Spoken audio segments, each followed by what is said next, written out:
La réunion de ce matin, c'est une réunion avec les entreprises du bâtiment et des travaux publics.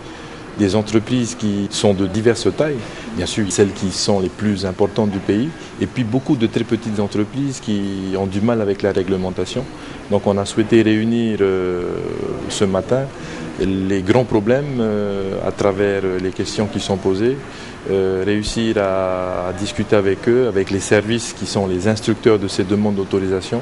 Donc les affaires foncières, l'environnement, l'hygiène, pour aboutir à une simplification des procédures, parce que ces entreprises font vivre une partie de notre économie. Si on veut que cette économie soit consolidée, en tout cas au moins protégée pour la suite, il faut que nous, l'administration, on s'adapte également à la réalité, parce qu'on a pondu des textes il y a quelques années qui ne sont pas forcément facilement applicables.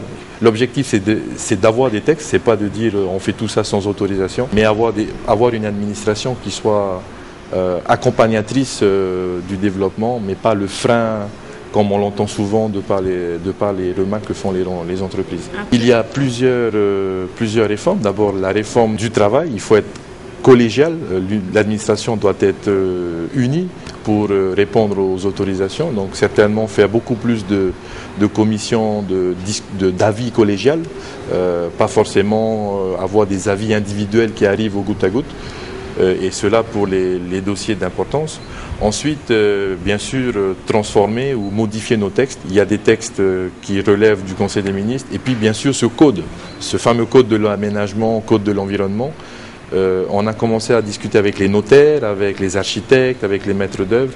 Donc, et là aujourd'hui les professionnels du bâtiment et des travaux publics. Donc tout le monde va apporter une réflexion et puis il faudra consolider tout ça.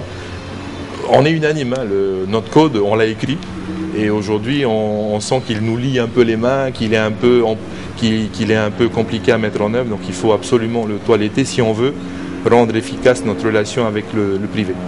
Il y a différents niveaux de permis. Donc, lorsqu'on a un petit chantier, une petite habitation individuelle, c'est vrai qu'il est inadmissible d'attendre 6 mois pour avoir une réponse ou avoir une autorisation. C'est justement ce qui est demandé, c'est que les services ne travaillent pas chacun de leur côté, mais qu'il y ait une décision collégiale et donc mettre en place des commissions hebdomadaires pour les petits dossiers et mensuelles pour les dossiers d'envergure, pour que lorsqu'on prend les avis, qu'on invite également le pétitionnaire à venir expliquer et la décision elle sera plus éclairée. Ça peut réduire beaucoup les délais puisque aujourd'hui l'administration fonctionne par mail et donc les services ne se voient pas forcément.